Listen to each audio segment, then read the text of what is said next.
Bienvenue à tous. Avant de commencer, une petite information. On enregistre ce webinaire et il sera diffusé sur la chaîne YouTube d'Eloasso pour permettre aux gens qui n'ont pas pu y assister de pouvoir le visionner. Ou vous pourrez le revisionner si vous voulez le revoir.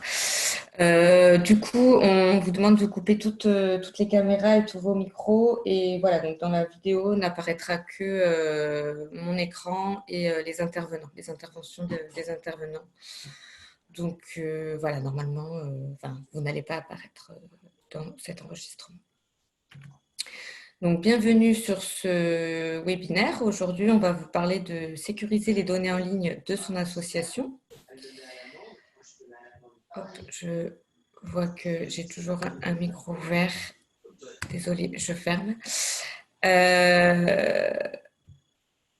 Donc, bienvenue sur ce webinaire. Donc, on va être 3 pour animer cet atelier. Donc, moi, je suis Harmonie, donc je travaille à Eloasso et je suis coordinatrice territoriale Nord-Est, donc je vous parle depuis Lille et je m'occupe de développer les activités d'Eloasso sur 3 régions, sur la région Hauts-de-France, Île-de-France et le Grand Est.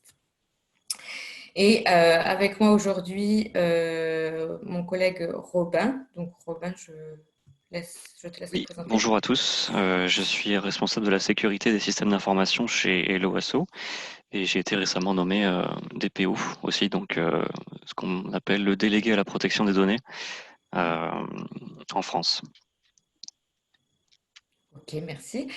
Et nous avons invité aussi Sayat, qui est animateur numérique au CCO de Villeurbanne. Donc, bonjour. merci Sayat. Il n'y a pas de souci.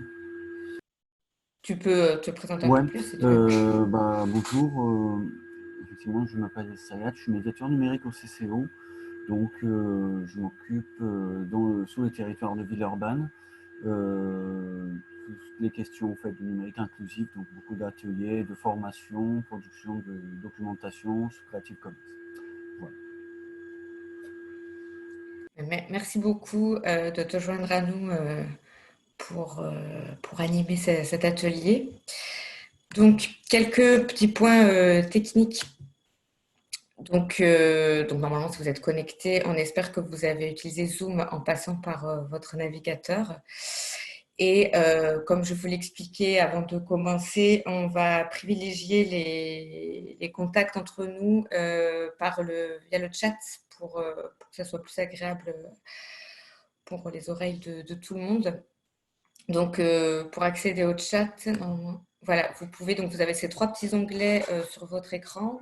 Donc, vous pouvez bien couper votre micro et arrêter votre vidéo pour ne pas encombrer la bande passante, la fluidité de la connexion. Et pour communiquer sur le chat, vous cliquez sur le petit logo converser et ça devrait fonctionner. J'ai aussi le pouvoir de couper vos micros, donc je le ferai si jamais il y a des petits bruits parasites. Je m'en excuse par avance. Donc voilà, en fait, j'ai déjà tout dit. Si vous avez des questions de problèmes techniques, vous pouvez contacter ma collègue qui s'occupe de la hotline. Et sinon, vous pouvez vous installer confortablement. On va commencer. Hop, ça aussi, ça a déjà été dit. Si, pour l'atelier, pour le chat, on va plutôt privilégier, essayer de poser vos questions vraiment en lien avec l'atelier pour pas, en fait, vous allez voir, à chaque fois, il y aura 2 personnes qui vont modérer le chat et une personne qui va intervenir, qui va présenter le sujet. Et comme on est maintenant, vous êtes plus de 158 participants pour éviter qu'il y ait beaucoup de messages et qu'on en loupe, essayez vraiment de privilégier des questions qui ont un rapport avec la thématique d'aujourd'hui et pas de parler de sujets qui n'ont rien à voir. Donc les objectifs d'aujourd'hui, on va vous parler sécurité par rapport aux données.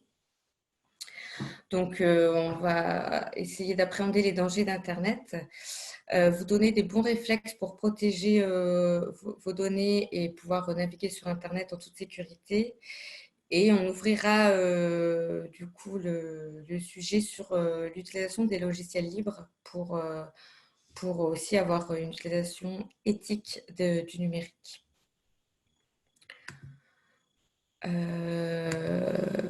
Avant, je me rends compte que j'ai oublié de mettre une petite diapositive de présentation d'Eloasso. Alors, j'imagine que parmi vous, il y en a beaucoup qui ont déjà suivi d'autres webinaires ou qui connaissent Eloasso parce qu'ils l'utilisent. Mais juste quelques mots sur Eloasso. Donc, on est une entreprise qui a l'agrément ESUS, donc entreprise solidaire d'utilité sociale.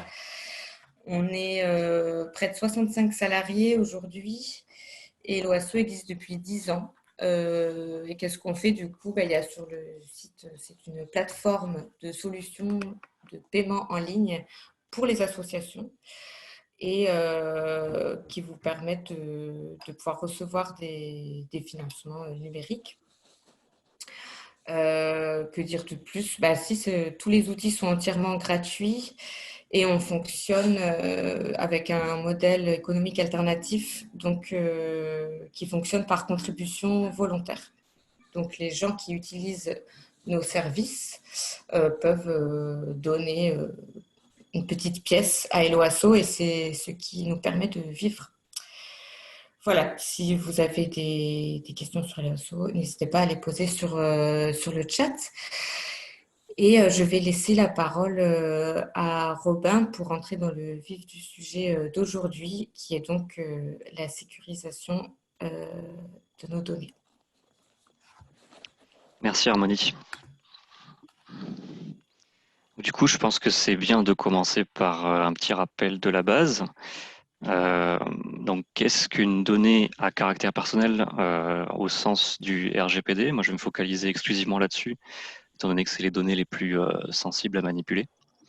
Donc, ce qu'on appelle une donnée personnelle, c'est une information qui permet d'identifier une personne physique de manière directe ou indirecte. Quand on parle de directement, ça peut être par exemple le nom, le prénom, ça permet de retrouver une personne directement. Un pseudo en ligne, c'est une donnée par exemple indirecte. Ou alors la donnée de localisation, c'est des choses qui, lorsqu'on les agrège, peuvent nous aider à trouver une personne en particulier, à cibler une personne. Donc ça, c'est une donnée que l'on appelle à caractère personnel. Et dans cet ensemble de données-là, il y a des choses plus ou moins sensibles. Et le RGPD, donc la réglementation, nous donne des pistes sur quelles sont les données auxquelles il faut prêter particulièrement attention. Donc ici, en la présence, c'est ce qui permet de donner une information sur l'état de santé de personnes, son origine raciale ou ethnique, ses convictions religieuses ou philosophiques, son opinion politique. Je pense aussi notamment à l'appartenance syndicale. Donc il y a de nombreuses associations aujourd'hui qui possèdent ce genre d'informations. Donc voilà, ça c'est pour fixer un peu les bases, ce sur quoi on va parler. Et si tu veux bien passer à la slide d'après, s'il te plaît, Harmonie. Donc pourquoi il est important de contrôler ces données? Mais d'abord, ces informations-là, elles vous sont sans doute utiles, vous êtes les mieux placés pour le savoir. Ces informations, vous les récoltez sans doute lorsque vous demandez à vos adhérents ou lorsque vous organisez des événements, lorsque vous diffusez des choses sur les réseaux. Oui, effectivement, je peux brancher ma caméra. Je lis le chat en même temps. Bonjour à tous, c'est mieux. Les gens s'inquiétaient. Pas bien, je suis là. Donc, par exemple, pour échanger avec vos adhérents, pour leur envoyer des messages adaptés, pour les remercier, pour les inviter à vos événements, mais aussi pour développer, pour animer votre réseau, tout simplement. Il peut vous être utile d'avoir l'adresse email, le numéro de téléphone, le nom des personnes pour les contacter. Du coup, enfin, je pense que vous êtes les mieux placés, encore une fois, pour le savoir, mais ces informations vous sont utiles. Et donc, c'est pourquoi on va essayer de les protéger, parce que vous n'êtes pas les seuls à trouver ces informations utiles et pratiques. Du coup, Harmonie, je veux bien que tu passes à la slide d'après, s'il te plaît.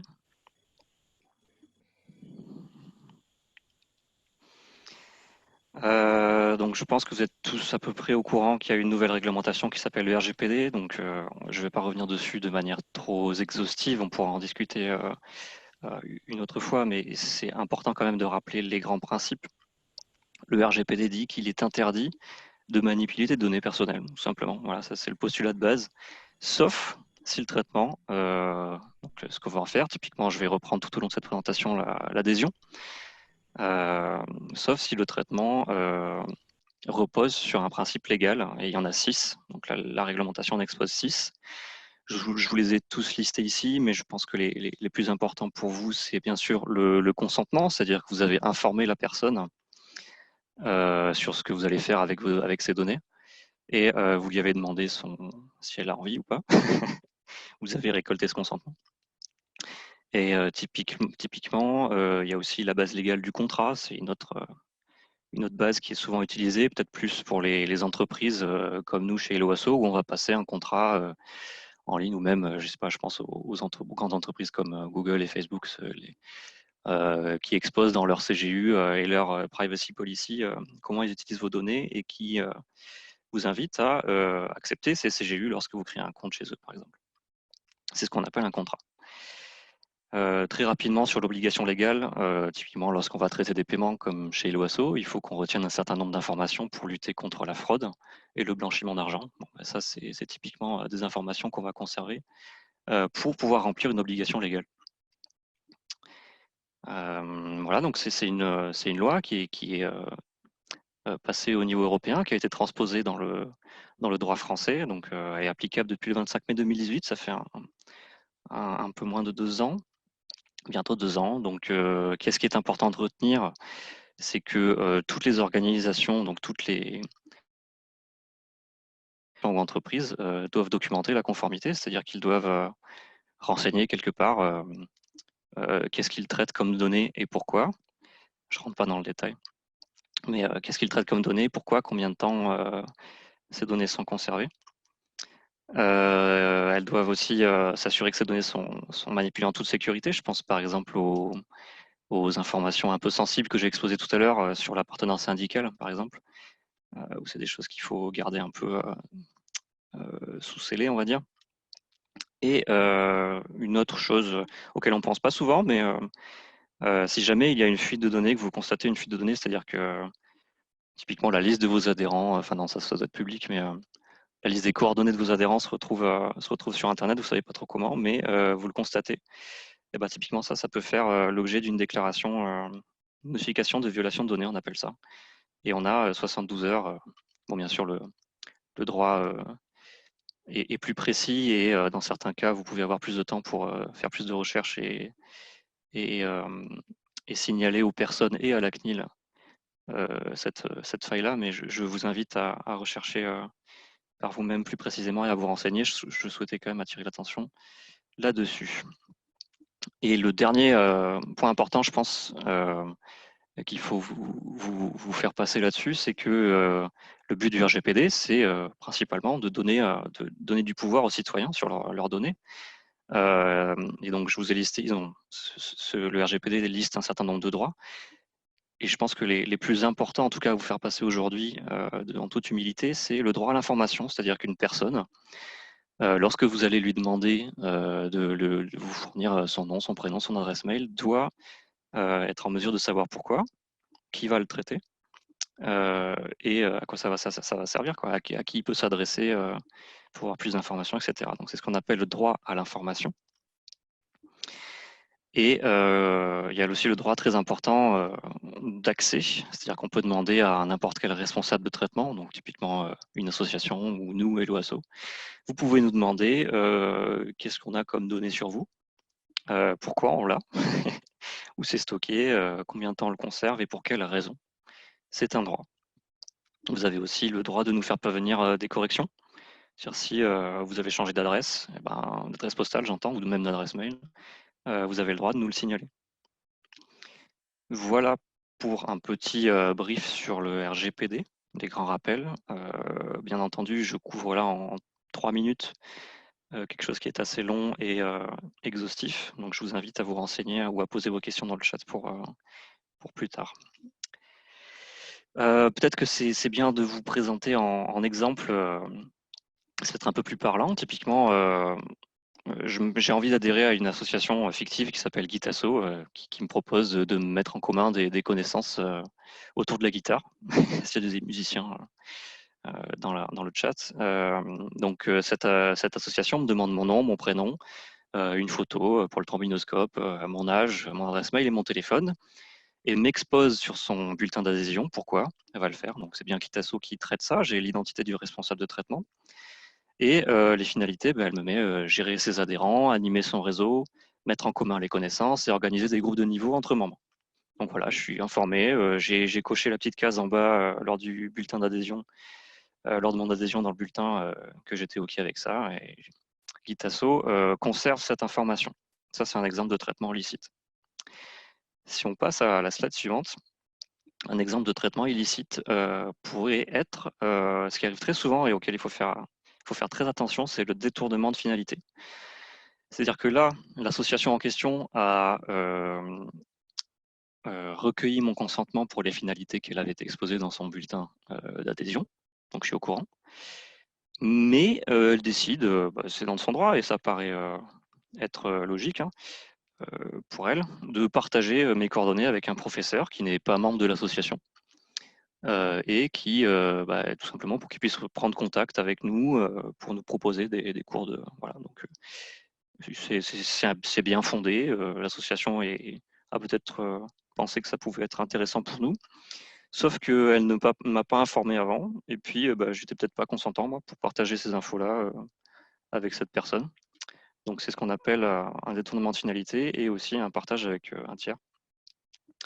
L'exemple un peu plus courant, c'est le stockage de ces infos sur Google Drive. Donc, l'association a le droit hein, d'utiliser Google Drive pour sa gestion. Il n'y a aucun problème. Sauf que étant donné que moi j'ai confié mes données à Guitasso, j'étais pas informé qu'elle traitait ces informations via Google Drive.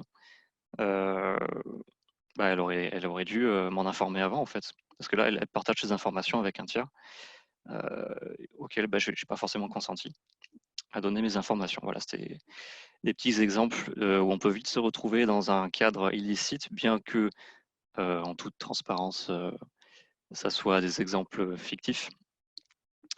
Mais ça peut vous arriver. Voilà.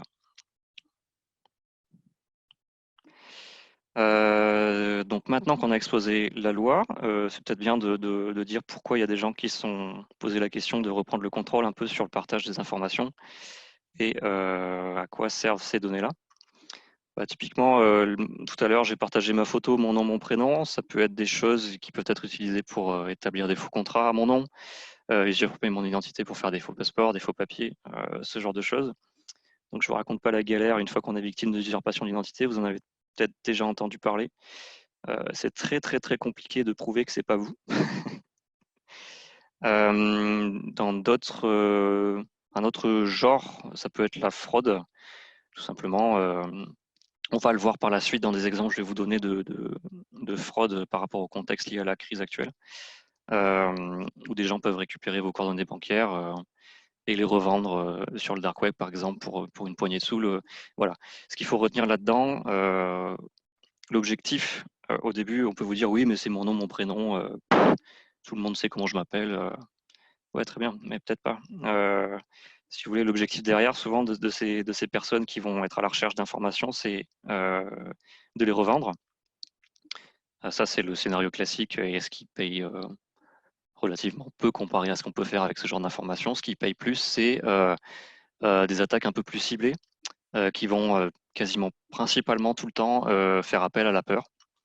C'est-à-dire qu'une personne va se connecter sur Facebook, peut-être pas faire, lorsqu'elle utilise un Wi-Fi public, elle va peut-être pas faire attention sur si le Wi-Fi est protégé ou pas, une personne va écouter le trafic, il se trouve qu'elle va rediriger le trafic, je vous la fais très schématique, via son ordinateur, donc elle va pouvoir voir qu'est-ce qui se passe entre les serveurs Facebook et cette personne. Elle va obtenir les photos qu'elle upload sur Facebook, elle va peut-être obtenir son mot de passe, elle va aller fouiller un peu plus en détail son compte pour voir si elle ne trouve pas des informations sur son orientation sexuelle, ses opinions politiques. Et une fois qu'elle a trouvé où travaille cette personne, qu'est-ce qu'elle pense, elle va pouvoir cibler cette personne en particulier, par exemple un directeur administratif et financier ou un trésorier d'association, pour l'utiliser cette information comme levier, en lui faisant peur de divulguer son orientation sexuelle, son opinion, qui peut être parfois problématique dans le monde dans lequel on vit. Hein. Donc voilà, c'est les deux objectifs derrière, c'est ça, c'est faire levier, obtenir des sous, ou propager à des personnes un peu moins conscientes du danger ce genre de schématique-là. Ok. Donc slide suivante s'il te plaît, Harmonie. Donc pour rester vigilant, quelques conseils qui peuvent être du bon sens pour certains, des rappels pour certains et pour d'autres des découvertes. On a dû déjà vous en parler, mais mettre à jour vos logiciels et vos systèmes d'exploitation, vos applications, c'est très important. Au-delà des nouvelles fonctionnalités que ça peut apporter, c'est surtout que parfois, et très souvent, ça bouge des trous, tout simplement. Ça bouge des trous dans les applications, ça évite que la course, en ce moment, c'est un peu le jeu du chat et de la souris. Hein. Parler de Zoom qu'on utilise actuellement, typiquement, pas plus tard que l'an dernier, il y a eu plusieurs failles, ce qu'on appelle des 0D, c'est des failles qui sont exploitables, qu'il n'y a pas de patch à l'heure actuelle. Et ben, aujourd'hui, elles sont corrigées grâce à des mises à jour, donc il faut faire les mises à jour. Si vous traitez des données sur un support informatique, sur un PC par exemple, beaucoup d'associations utilisent le support informatique pour ça. Vous n'êtes pas à l'abri d'une panne, d'un dysfonctionnement d'un disque dur. Ça peut être très très important de sauvegarder ces données-là sur un disque dur externe, sur une clé USB. Utiliser on vous donnera des tips après, des informations sur des outils libres pour faire tout ça, des plateformes qui proposent des services en ligne pour faire de la sauvegarde un peu à la Google Drive, mais de manière libre. Une notion très importante, je pense, à faire, c'est que la sauvegarde n'est pas égale à la réplication, c'est différent. Ce que j'appelle sauvegarde, c'est vous copiez l'intégralité de vos informations sur un autre support, comme ça vous avez deux copies. La sauvegarde égale copie à un état de données. La réplication, c'est un moyen, typiquement comme un Google Drive, de synchroniser une information entre votre poste, votre machine, et un serveur distant, pour que l'information protège contre le risque de dysfonctionnement d'un poste.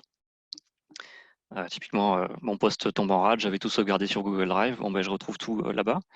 Sauf que si je me fais infecter par un ransomware, typiquement, ou par un malware qui va crypter, qui va chiffrer, pardon, mes données sur mon disque dur, la réplication risque d'avoir lieu et donc va se propager sur Google Drive aussi. Donc c'est très important d'avoir un compromis, d'avoir les deux, à la fois une sauvegarde et pourquoi pas utiliser de la réplication, c'est complémentaire. Très très important aussi, les mots de passe. Il en faut absolument un, différent par service. Donc il y a des outils en ligne et des outils libres qui vous permettent de gérer un coffre-fort, ce qu'on appelle un coffre-fort de mots de passe. On vous donnera des pistes par la suite. Mais c'est très important, pourquoi? Parce que si je me fais trouer, pardonnez-moi l'expression, mon compte Facebook, si j'utilise le même mot de passe partout, et ben cette personne, vu qu'elle aura mon nom, mon prénom, elle pourra sans doute connaître mon adresse mail, va pouvoir aller voir ce que j'ai sur ma banque, sur mon compte Twitter, sur mes mails. Voilà. Donc ça évite de propager, en fait, lorsque vous faites trouver un endroit, que ça se propage à d'autres endroits. À activer la double authentification aussi, par SMS ou via une application. Ça peut être intéressant pour les services très très sensibles. Je pense à votre adresse email principale qui vous permet de, comment on dit en français, qui vous permet de reset votre mot de passe, de le réinitialiser. vu que lorsque vous allez perdre votre mot de passe pour accéder à Google Drive, par exemple, ben, le vecteur pour le récupérer, c'est votre mail. Donc, si j'ai accès à votre mail, je peux changer tous vos mots de passe. C'est très important de sécuriser celui-là. Et pourquoi pas activer la double authentification pour les banques aussi, les interfaces bancaires, voilà. Un dernier tips là-dessus, et puis on passera aux exemples avant de rendre l'antenne. Je ne sais pas combien de temps il me reste, Harmonie.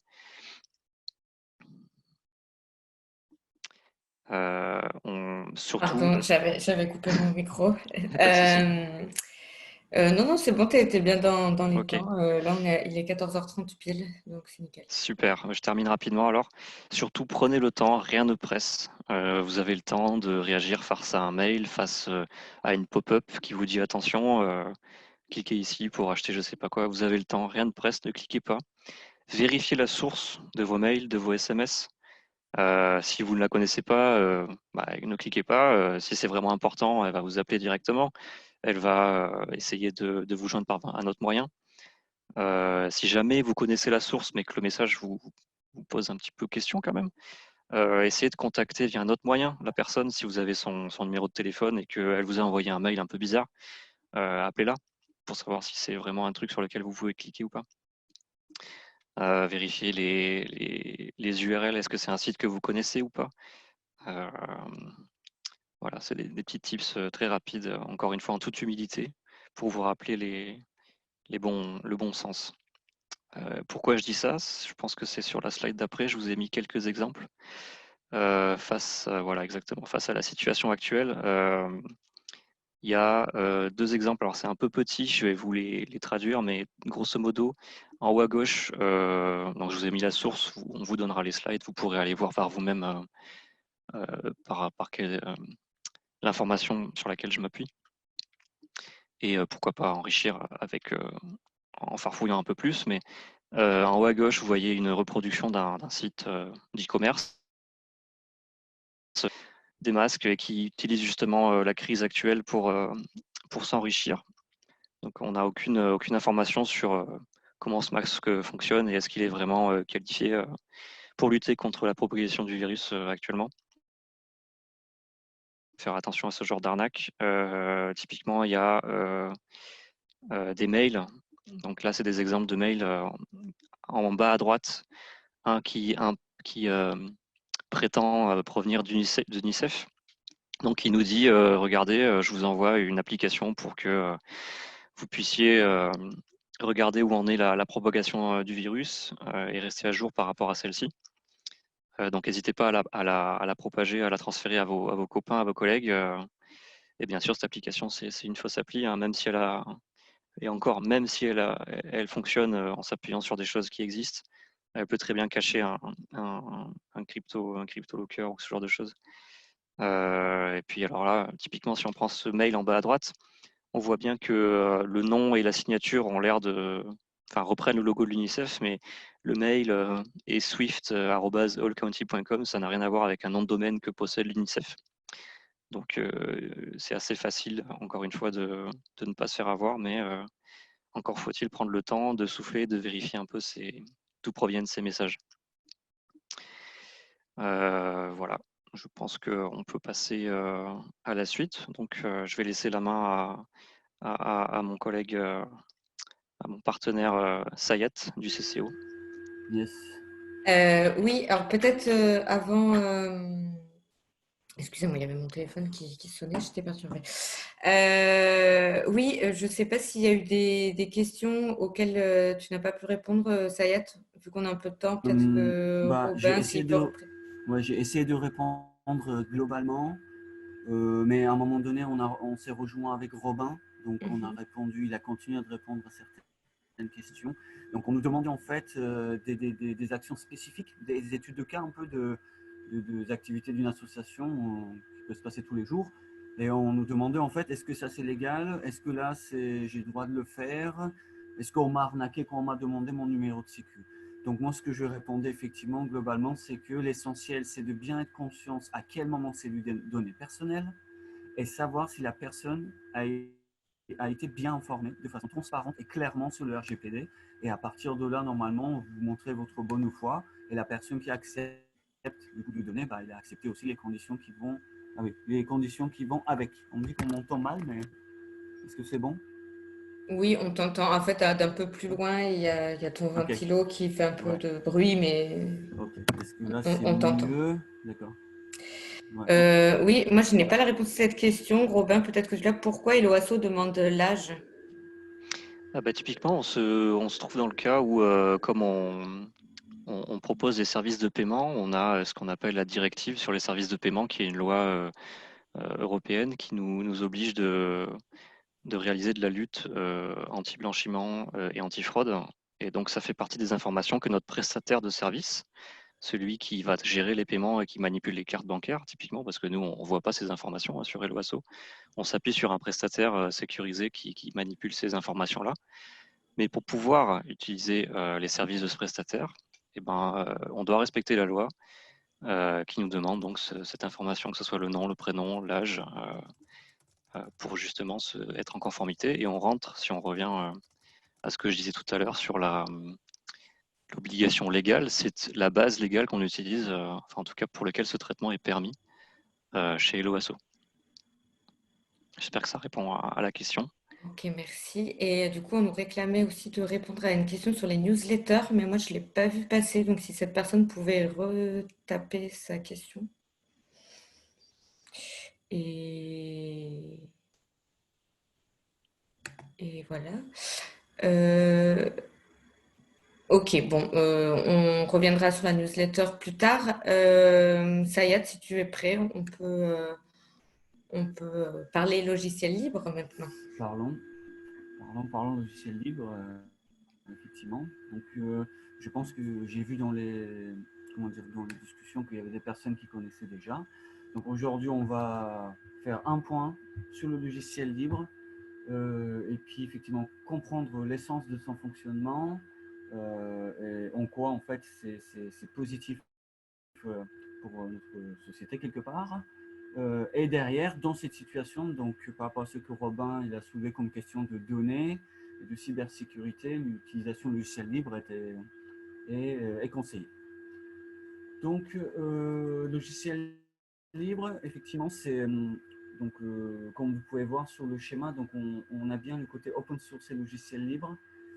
Donc, ce que je pourrais dire pour commencer, c'est que on a eu quand même un lancement en 1983. Il faudrait quand même juste redire qu'il y a eu un projet GNU.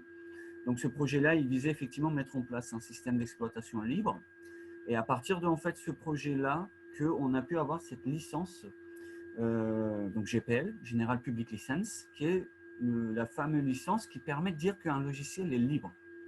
Maintenant, open source, donc si vous voulez vraiment comprendre open source, je vous conseille le livre Le Cathédrale et le Bazar, que vous pouvez retrouver, où on a vraiment utilisé ce terme, qui, dans notre cadre en fait, de logiciel, c'est le fait qu'on puisse étudier et regarder en fait ce qui se passe dans le code.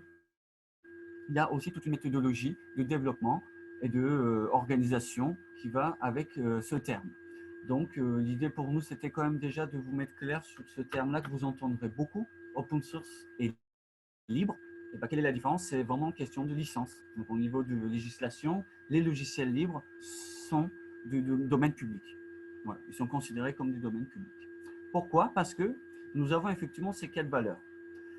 Alors, première valeur, donc il y a 4 libertés. Hein. Donc, la première liberté, c'est celui qui est tout à droite. En fait, c'est exécuter le programme pour tous les usages. Alors, effectivement, tous les usages et surtout sans aucune condition. Ça veut dire quoi? C'est-à-dire que vous téléchargez votre logiciel et vous pouvez le lancer sans licence d'activation, sans être dans l'obligation de donner un email ou autre information. Donc, et que vous pouvez les lancer sur toutes les plateformes. Voilà. Donc, ça veut dire que est-ce qu'à partir du moment où j'ai un logiciel et qu'on m'empêche d'ouvrir sur d'autres, sur macOS, sur Windows ou sur Linux, est-ce qu'on est vraiment dans le logiciel libre? Voilà, c'est des questions que vous pouvez vous poser quand on parle de exécuter. Donc, c'est après l'exécution, donc ça c'est le lancement au début. Par la suite, étudier le fonctionnement du programme. Donc ça, c'est la lecture tout simplement du fameux code source. Voilà, ce qu'on dit code source, c'est effectivement les fichiers qui constituent en fait ce logiciel ou service en question, qu'on va appeler libre. On peut le regarder, comment ça se passe, ce qui nous permet quand même, vous en doutez bien, une clarté sur les données, sur le traitement des données, pardon, et aussi savoir comment ils sont gérés. Je vais donner l'exemple d'un logiciel propriétaire. Quand on l'utilise, en fait, toutes les informations que vous mettez dans votre logiciel, vous n'avez aucune idée de comment ils sont traités derrière. À partir du moment où vous êtes connecté à Internet, finalement, rien nous assure que les données que je suis en train de saisir dans mon logiciel ne sont pas en train de transiter dans les serveurs de cette entreprise. Voilà. Donc, étudier, ça permet de voir ça. Donc, qui fait qu'on peut avoir une confiance un peu plus développée au niveau de ces questions-là. Par la suite, bien sûr, nous pouvons améliorer et distribuer. Donc, c'est tout en haut, c'est-à-dire, c'est en fait la liberté de modification. Donc, c'est-à-dire qu'on peut modifier le logiciel à notre souhait, ce qui est une grande force des logiciels libres, c'est-à-dire que vous pouvez réellement adapter votre outil à vos usages et à vos besoins. Sans être dépendant aussi, bien sûr, de certaines mises à jour qu'une entreprise, donc un logiciel propriétaire peut vous l'imposer, qui fait que vos habitudes vont être un peu basculées, ou qu'on va vous ajouter des produits alors que vous ne le souhaitiez pas. Donc, qui fait que le droit de modification, c'est en fait liberté de modification, c'est la liberté qui fait une vraie différence avec un autre logiciel propriétaire qui vous impose ces modifications. Donc, vous avez cette liberté. Et bien sûr, par la suite, la liberté de copier et de distribuer à volonté. Voilà. Donc, ça veut dire que vous pouvez télécharger le Firefox, le copier autant que vous voulez et le passer à qui vous voulez. Voilà, vous n'êtes pas dans l'illégalité. Donc, on est vraiment dans du domaine public. Voici les 4 libertés. Par la suite, effectivement, on a la case de logiciel gratuit, logiciel libre. Donc, c'était le deuxième amalgame, en fait, après l'open source et le logiciel libre. Voilà. On dit une phrase, en fait, c'est que, on va dire, 90% des logiciels qui sont gratuits sont des logiciels propriétaires, finalement. Mais par contre, 99 ou 15% des logiciels libres sont effectivement gratuits. Mais soyons clairs, logiciel libre et open source, voilà, pour élargir, en fait, est quand même un modèle qui a un modèle économique avec lui. Donc, qui fait que le réduire seulement à la gratuité, c'est aussi passer à côté des modèles économiques très intéressants qui sont aussi adaptés aujourd'hui à notre contexte voilà, numérisé. Donc, sur la question du logiciel libre, c'est tout ce que j'avais à dire. Donc, je pense que voilà, il y a beaucoup de choses à dire, bien sûr, mais je vous conseille en tout cas de lire voilà, le Cathédrale et le Bazar si vous voulez vraiment comprendre l'open source. Par la suite aussi, peut-être le Contre-histoire de l'Internet, qui est aussi un documentaire sur Linux et logiciel libre qui peut être intéressant. Au niveau vraiment la vie privée et les données personnelles, je peux vous conseiller aussi le Nothing to Hide, donc rien à cacher, qui parle vraiment de cette question de je n'ai rien à cacher, mais en fait, si. Donc je vous conseille fortement de regarder. Voilà, donc on peut passer à l'autre slide, si on peut harmonier, merci. Donc, logiciel libre, concrètement, je pense que la majorité d'entre vous utilisez déjà, vous connaissez Firefox, VLC ou GIMP. Donc, on a mis ces 3 exemples pour aborder 3 questions particulières. Par exemple, Firefox. Dans vos usages, en fait, passage au logiciel libre, c'est aussi une passage dans la réappropriation de votre outil numérique. C'est, comment dire, c'est indissociable. Car à un moment donné, quand on se pose des questions de données, de savoir comment mon outil fonctionne, vous allez forcément avoir un meilleur usage car vous comprendrez de plus en plus comment il fonctionne. Par exemple, Firefox, si on le met dans le contexte même historique et aujourd'hui, c'est un navigateur qui a permis vraiment aussi à devenir au web ce qu'il est aujourd'hui. Ça, on ne peut pas l'ignorer. À savoir qu'après Netscape, qui a coulé en fait, Firefox, avec Mozilla, bien sûr, Fondation Mozilla, ils ont pu vraiment apporter une liberté et toujours continuer à défendre en fait les questions de transparence et de l'outil qu'est l'Internet, sur Internet. Donc, il fait que dans votre usage de l'Internet, votre sécurité va quand même passer par Firefox et les traitements des données aussi. Donc là-dessus, je vais vous tout simplement proposer quelques extensions. Par exemple, donc pour les publicités uBlock Origin, je pense qu'il y en a beaucoup qui ont les AdBlock, mais je vous conseille de passer sur uBlock Origin pour des raisons que vous pouvez trouver si vous faites des recherches. Je conseille uMatrix pour vraiment vérifier toutes les communications. C'est-à-dire que quand vous allez sur un site internet, avec quel d'autres tiers communiquent, vous pouvez le voir. Donc c'est quand même un peu pour les avertis, je vous le préviens.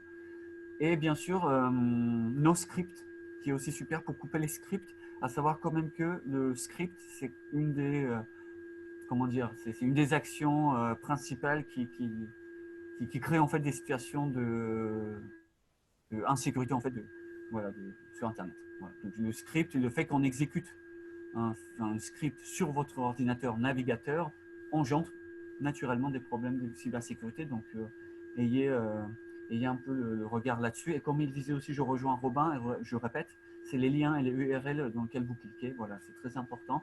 Donc votre bonne configuration de votre navigateur peut aussi permettre d'avoir un bon usage. Par la suite, le GIMP. Alors, GIMP, on en parle parce que tout ce qui est création visuelle, multimédia, donc vidéomontage ou le son, en fait, tous les outils existent en logiciel libre. Maintenant, forcément, on a deux problématiques qui reviennent très souvent, c'est l'ergonomie et le design, c'est-à-dire qu'on va dire « Oh, mais c'est pas beau ». Effectivement, vous pouvez vous retrouver avec des logiciels qui ne sont pas beaux, mais par contre, donc posez-vous la question aussi, c'est que vous avez besoin de quelque chose qui marche, vous avez quelque chose qui est joli. Donc, qui fait que, certes, on pourrait trouver l'équilibre entre les deux. C'est ce que voilà, les communautés essaient d'aller dans ce sens-là sur les logiciels libres, mais c'est quand même de main-d'œuvre. Il faut des gens qui le fassent. Donc, il fait que sur le logiciel libre, même si vous avez une interface qui n'est pas très funky ou, comme on dit, sexy, regardez dans la documentation pour avoir minimum de base pour pouvoir bien utiliser votre logiciel. Parce que les logiciels, elles fonctionnent. Par la suite, niveau VLC, je n'ai parlé aussi parce que VLC est un exemple de logiciel qui est très complet et qui utilise en fait des ressources très intéressantes pour streamer, pour convertir des fichiers audio ou vidéo, pour récupérer des podcasts en RSS, etc. Donc j'en dis quelques-uns. Et voilà, donc je vous conseille aussi de passer du temps un peu là-dessus et de bien se le réapproprier, à savoir que ça marche vraiment sur toutes les plateformes sans défaut. Voilà quelques types de logiciels, applications, pour pouvoir un peu aborder quelques points que je trouvais importants. Et on voulait aussi faire la distinction avec l'équipe entre une application, pardon, un logiciel vraiment et un service. Donc, par exemple, Framasoft, tous les services qu'ils mettent à disposition, derrière, c'est aussi des logiciels qu'ils ont, donc logiciels libres avec la licence. Hein. Parfois, c'est différent, bien sûr, il y a d'autres licences, qui sont en fait hébergés sur des machines. Donc, d'où on parle de service. En fait, un service, c'est quelque chose, une fonctionnalité qui est disponible en ligne 24 heures sur 24, 7 jours sur 7, via un compte. Vous vous connectez et vous faites ce que vous avez besoin de faire. Parfois, on peut en avoir sans compte. Par exemple, le pad, vous n'avez pas besoin de compte. Donc voilà, qu'est-ce qu'on appelle un service. Donc dans ces situations-là, quand vous avez des services, ce que je conseille de façon générale, c'est de bien déterminer vos besoins par rapport à votre organisation et toujours avoir à l'esprit tout ce qu'il a dit Robin. Bon, peut-être que vous regarderez du coup vu qu'il y aura la vidéo.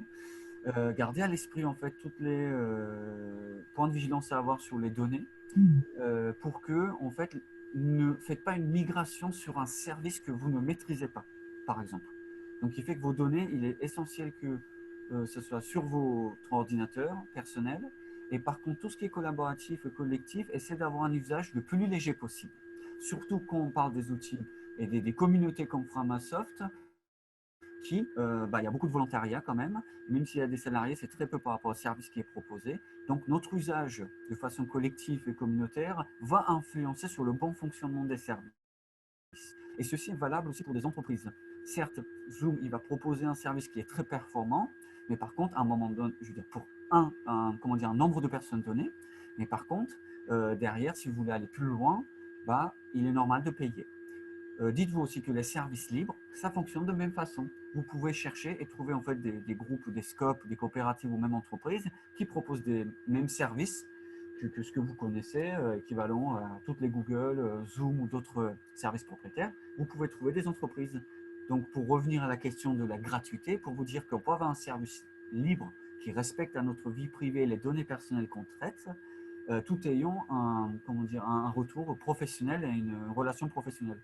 Voilà, donc je pense que ça c'est important. Et dans notre usage par contre, plus associatif et populaire, dans l'exemple Framasoft, il est important d'avoir un usage léger et vraiment de faire ce que vous avez besoin réellement et ne pas stocker sans conscience.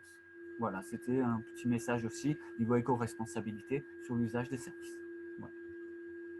Donc moi j'ai fait mon point. Voilà. Donc plus clairement, si on veut complètement se dégoogliser, comme on disait, donc on va parler de Framadate, vous le connaissez, à savoir que pensez à mettre à une durée qui est cohérente. Parce que quand vous créez en fait des documents sur Framasoft, vous pouvez mettre des dates. Donc ces dates-là, pensez-les bien, des dates de, comment dire, d'éruption, hein, on peut dire, la date à laquelle ça va être supprimé. Donc pensez-y bien, c'est important parce que si je veux faire un rendez-vous dans 7 semaines et que finalement mon Framadate est disponible pendant 1 an, vous voyez bien que c'est du gâchis. Donc si vous pouvez avoir ce genre de réflexion, c'est intéressant, c'est sympa. Par la suite, tout ce qui est Framapath, c'est pareil, vous avez des bimestriels ou des annuels. N'en créez pas beaucoup. Essayez d'avoir une bonne gestion aussi de vos liens, parce que je sais que c'est facile de créer des pads. Par contre, sa gestion, elle est moins évidente. Donc, ayez au moins un tableau quelque part où vous regroupez tous vos pads, surtout les liens administration, pour pouvoir aussi les supprimer s'il faut. Tout ce qui est Visioconf, donc il y a effectivement Framatalk, Jitsi. Donc Jitsi, c'est le plus puissant, c'est-à-dire que vous-même, vous pouvez, si vous souhaitez installer, vous aurez un vrai service de visioconférence. Framatalk, c'est à base de Talk, qui est une extension officielle de Nextcloud. Donc Talk, il fonctionne en peer-to-peer, donc il a une autre gestion, donc il est limité entre 7 et 10. Alors que Jitsi, vous pouvez aller à énormément. Il n'y a pas de limite, ça va être les machines qui vont limiter la capacité.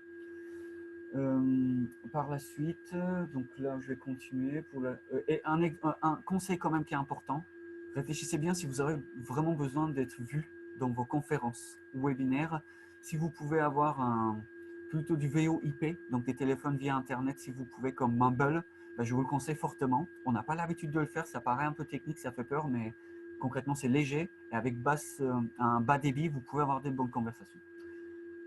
Voilà, niveau connexion, niveau des outils numériques, voilà, en libre, vous pouvez utiliser ça. Par la suite, en assemblée générale, donc là, en GIMP, pour tout ce qui est Fly, photomontage, un peu de traitement d'image matricielle. Formulaire pour les inscriptions, Framaforce, vraiment, je vous le conseille, il y a une très bonne gestion. Vous pouvez les cloner, les partager avec d'autres et surtout les résultats. Donc réfléchissez bien quand vous faites des formulaires parce que la visualisation des résultats est très très bien faite. Framavox pour les votes. Donc ça c'est aussi bien, vous pouvez le faire en cours si vous avez une animatrice, un animateur ou quelqu'un qui peut permettre aux autres d'avoir des votes, c'est pas mal. Ça demande des comptes, donc à voir. Installer Firefox, donc je vous l'ai dit surtout pour le nombre d'extensions qui sont disponibles au niveau cybersécurité et utilisation d'outils. LibreOffice, pour les différentes possibilités d'export des différents fichiers qui fonctionnent bien. Vous pouvez même exporter du coup en Microsoft Office si nécessaire avec des différentes années. Le Framapad, on en a un peu parlé. Alors, Communectaire pour le réseau, effectivement, c'est une expérimentation, mais à une petite échelle à essayer à utiliser. Voilà, c'est en cours, donc je pense qu'ils ont besoin de vous aussi, à des utilisateurs. Et Agora Project, c'est un projet qui est libre, fait par French Tech, donc c'est par l'argent public. C'est une sorte de bureau connecté en ligne, donc je peux vous seulement conseiller de l'utiliser. Voilà, nous, dans le coordination Savara, on l'utilise et il est vraiment pas mal. Et pour aller plus loin, effectivement, allez voir le site des chatons et regardez un peu tous les groupes qui existent. N'hésitez pas à écrire parce qu'il y a des gens derrière, c'est pas Google. Vous pouvez leur dire voilà, nous on a tant de budget, on voudrait avoir un service, est-il possible? Et on va vous guider avec plaisir pour que vous trouviez des solutions libres. Voilà. Et, donc, ok, là-dessus, effectivement, on a Frama Libre. Donc là, ça va être plutôt aller trouver des réponses. Donc, Frama Libre, c'est une sorte de annuaire, effectivement. Alors là, on ne l'a pas mis, mais je vous le conseille aussi Agenda du Libre, où il y a tous les événements. J'y ai pas pensé, effectivement, je vais vous dire. Donc, vous pouvez retrouver des événements. Après, je vous conseille Alternative To, donc Alternative TO. alors je ne sais plus si c'est .net ou .org. En fait, vous pouvez taper le logiciel que vous avez, le service, et il va vous proposer des alternatives. Et vous décidez par la suite les conditions. Si vous voulez des alternatives propriétaires, libres, sur Windows, Linux ou pas. Voilà. Le guide Libre Association qui est très très bien. Je vous conseille suivre aussi April. D'ailleurs, qu'ils ont mis aussi en place Chapril. Donc c'est un chaton de April. Donc qui propose des services. Voilà, vous pouvez aussi en bénéficier. Voilà, donc ce guide-là, il est disponible d'ailleurs sur les Libre Association. Et voilà, allez voir sur le site. Vraiment. Par la suite, catalogue des PANA. Donc vous retrouverez de plus des PAVA, donc qui sont les points d'appui à la vie associative qui est nationale, le réseau national, vous pouvez trouver. En fait, vous avez les PANA qui sont spécifiquement pour le numérique, le point d'appui numérique. Et en fait, sur cette carte, vous retrouverez les structures un peu qui, comme nous, en fait, CCO, où on va mettre en valeur, en fait, on va partager, essayer de produire maximum de supports partageables et aussi des interventions de ce genre pour que des communautés se créent autour de ces outils afin qu'ils deviennent plus conviviaux. Voilà. Donc, Oui. ça, c'est en coopération, bien sûr, avec LOASE et puis plein d'autres structures que vous pouvez trouver sur le site. Merci beaucoup, Sayat. Oui, en fait, cette diapositive, c'était vraiment, en fait, du coup, il y a des liens dessus et comme on va vous envoyer la présentation suite au webinaire, voilà, vous pourrez cliquer directement sur la présentation et vous pourrez être redirigé sur tous ces guides. Donc, il y a aussi il y a eu pas mal de questions parce que tu as cité des références et d'autres sources, Sayat. Donc, j'ai proposé que tu nous fasses peut-être une liste et pareil, on l'enverra dans le mail à tous les participants sur la littérature que tu as proposée. Si tu peux. C'était pour. Ouais, ok, il demandait qu'on fasse un document. D'accord, bah écoute, on met Pas ou la juste, même tu ressource. peux peut-être me les écrire dans un mail et puis. De toute façon, il fallait qu'on fasse un point effectivement au niveau des ressources que je te fasse. Okay. Et voilà. Est-ce qu'il y a eu des questions dans le chat sur. Est-ce que vous avez des questions sur les. Mais je n'en ai pas vu passer qui n'ont pas été solutionnées, si je ne me trompe pas. En tout cas, n'hésitez pas à remettre votre question maintenant pour que Sayat puisse y répondre si jamais. Bah, en tout cas, je suis désolé pour mon ventilateur. Hein. Oui, bon, apparemment les gens sont quand même. Et un grand merci à Frédéric qui a répondu aussi à pas mal de questions. Et merci du coup à tous les participants qui contribuent à animer le chat. Si je peux prendre peut-être 2-3 questions, là, il reste 5 minutes. Bien sûr. Alors, doit-on contacter la CNIL pour la gestion des données de son association depuis la mise en place du RGPD? Il me semble que non, à vérifier. Avant, effectivement, il fallait déclarer, je crois, à la CNIL, il fallait déclarer ce qu'on faisait. Je pense, il me semble que c'est plus d'actualité aujourd'hui. Ce qui doit en revanche être déclaré, c'est un référent, un DPO. Et si jamais vous êtes victime, malheureusement, ce que je ne vous souhaite pas, de fuite de données, il faut le faire remonter aussi à la CNIL. Il y a des portails sur leur site pour faire ça. Voilà. Est-ce que je peux faire un petit point pour une question de chat? Quelqu'un disait en fait comment notre avis, il voulait avoir notre avis sur Airtable, Sendinblue, Home. Et moi, je voulais seulement dire qu'en ce moment, surtout depuis la mise en place du confinement et la crise Covid, en fait, il y a énormément de services qui sortent en ligne. Donc, tout ce que j'ai à dire, c'est prenez le temps de lire et de vous renseigner. On ne peut pas donner comme ça d'avis sur un outil spécifique, désolé, parce qu'il y en a vraiment énormément. Pour ça que je vous disais, pensez vos usages et vos besoins, et à partir de là, choisissez et prenez le temps de choisir un outil qui est adapté à ce que vous avez besoin. Voilà. Oui. Désolé, Robin. Non, mais c'est très bien. Je vois qu'il y a pas mal de gens qui nous demandent effectivement plus de précision sur des noms d'outils, etc. Je pense que il faut qu'on se concerte et qu'on mette en commun nos solutions avec Sayat et Harmony. Ouais, après, du coup, dans la diapositive précédente, là, donc le guide des outils numériques qui a été développé par le programme PANA, en fait, ce n'est pas que des outils libres. À chaque fois, il y a un type. Il est pas mal ce guide pour ça.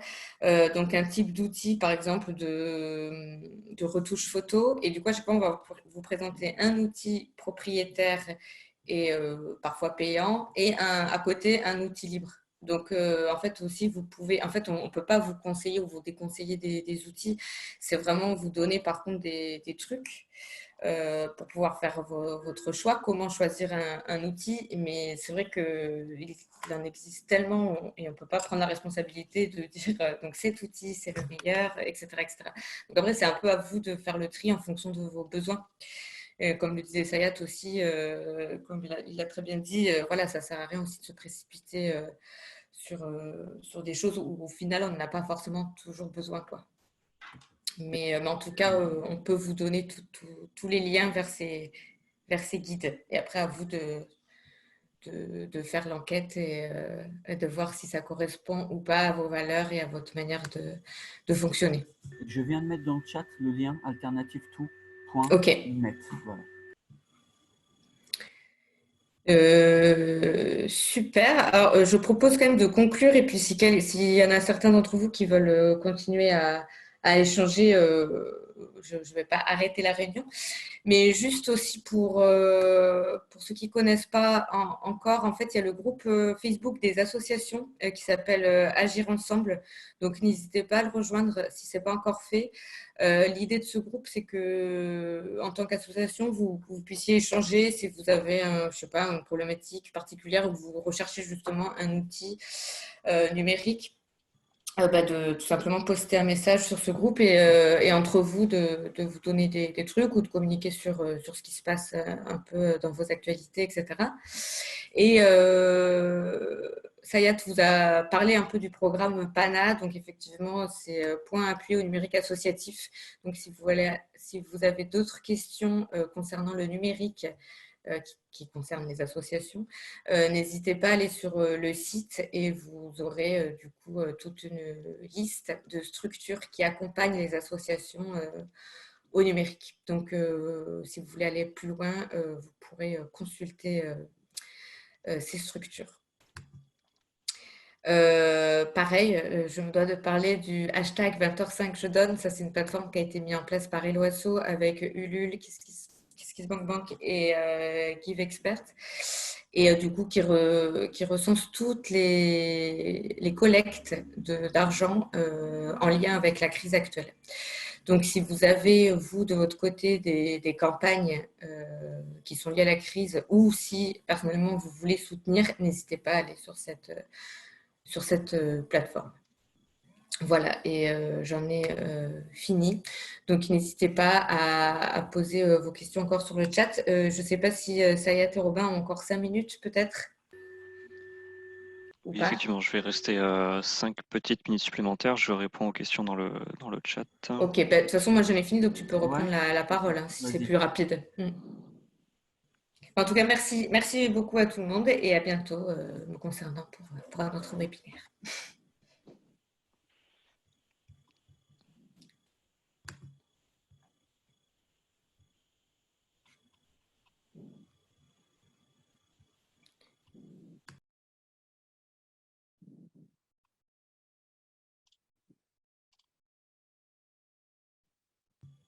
Du coup, vous voulez plus répondre aux questions?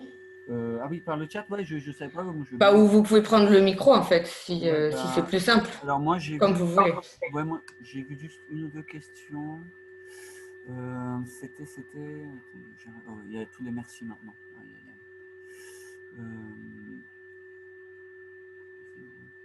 Oui, on parlait des mots de passe. En fait, on me disait, est-ce que si on utilise un outil dans la sauce qui nécessite un mot de passe, comment je peux le partager à quelqu'un, puis le révoquer, voilà. Donc effectivement, quand il n'y a pas de gestion d'utilisateur, il devient, voilà, c'est un peu compliqué là-dessus. C'est pour ça que votre organisation au départ et comment vos processus d'action vraiment de votre association vont définir par la suite vos modes de fonctionnement. Et là, vous pourrez prendre en compte de la partie cybersécurité des données, comment ça circule, parce que faire tourner des mots de passe, ça ne se fait pas. Voilà. Je sais que un professionnel de la cybersécurité, il le vivrait mal. Voilà, donc il fait que l'essentiel, c'est de trouver des outils où chacun a des comptes, il y a un niveau de sécurité qui est bien établi, c'est clair. Voilà, donc moi je te conseille un peu les trucs. Voilà, ça peut être un peu à l'arrache un temps, mais c'est bien rapidement de vous mettre d'accord sur quel outil vous mettez quelle information. Voilà, Oui, c'est vrai, si je peux ajouter quelque chose sur le coffre-fort de mot de passe, parce que je vois qu'il y a beaucoup de gens qui posent des questions là-dessus. Ouais. J'ai vu passer, si on prend l'exemple de KeePass, par exemple, c'est un logiciel qui va vous créer une base de données qui va chiffrer les mots de passe sur votre poste. Donc ça va prendre la forme d'un fichier sur votre PC. Donc c'est un très bon logiciel, hein. Je dis pas le contraire, c'est juste qu'il faut faire attention à sauvegarder cette base de données une fois que vous l'avez créée. Parce que si jamais vous perdez le fichier, ben, vous perdez aussi tous les mots de passe qui sont contenus dans cette base de données. Donc faites bien des sauvegardes de ce fichier-là. Mais sur le fond, l'outil qui passe est un très bon exemple d'outil libre de gestion de coffre-fort de mots de passe. J'avais donné un peu plus haut dans le chat la solution qui s'appelle Bitwarden, que je connais un peu moins.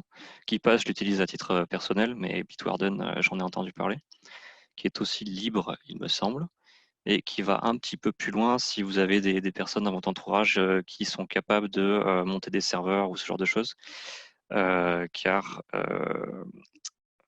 ça se fait en interface, web, donc vous avez un peu plus de pouvoir en fait sur le paramétrage de l'outil, ce qui vous permet d'ajouter des gens, de créer des groupes si jamais vous voulez partager. On parlait tout à l'heure de comment est-ce que je fais pour partager un mot de passe à quelqu'un et lui enlever l'accès une fois qu'il est parti ou qu'il ne fait plus partie de l'association. Ça peut être un moyen de partager des mots de passe facilement.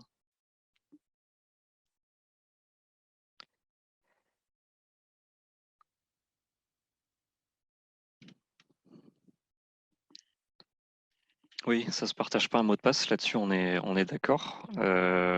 En revanche, il peut y avoir, enfin moi je m'y confonds tous les jours, il y a la théorie et la pratique. Lorsque vous voyez quelqu'un qui partage son mot de passe, c'est qu'il en a sans doute, il a sans doute des raisons.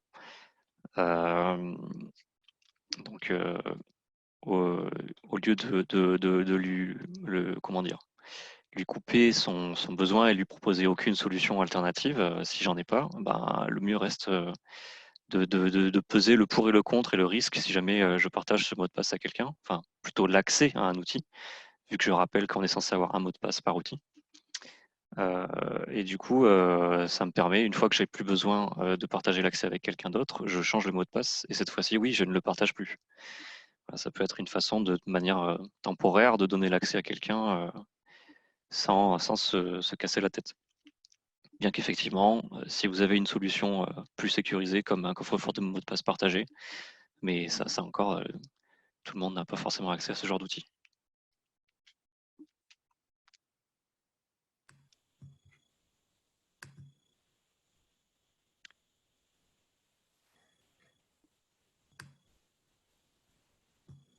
Moi, je veux pas, enfin, je n'ai pas regardé les questions, mais pour ceux qui sont habitués à nos webinaires, on a oublié, mais on finit toujours par une petite photo.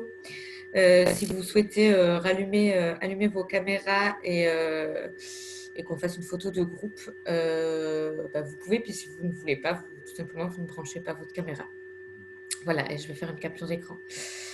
Donc, si vous êtes prêts. D'ailleurs, ça fait un drôle d'effet quand on voit toutes vos caméras s'allumer. On est vraiment très nombreux encore. Merci.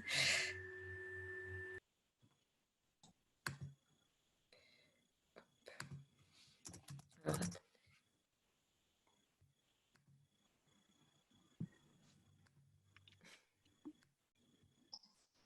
Bon, bah écoutez, je vous remercie tous, en tout cas, de votre participation. Merci Harmonie d'avoir pu nous laisser donner des conseils aux personnes qui en avaient besoin. J'imagine que de toute façon, on va se revoir, nous, pour proposer plus de contenu, des noms d'outils, etc. Et en tout cas, moi, je vous souhaite une agréable fin de journée. oui, merci beaucoup Robin, merci Sayat et merci à vous tous de nous avoir suivis et j'espère que ça aurait été utile pendant cette période de confinement de savoir comment justement ne pas aller à la course de la connexion mais aussi savoir comment utiliser tous ces outils. Donc, bon après-midi et bon confinement, hein, parce qu'il n'y a plus que ça à dire maintenant. À bientôt, au revoir. Au revoir.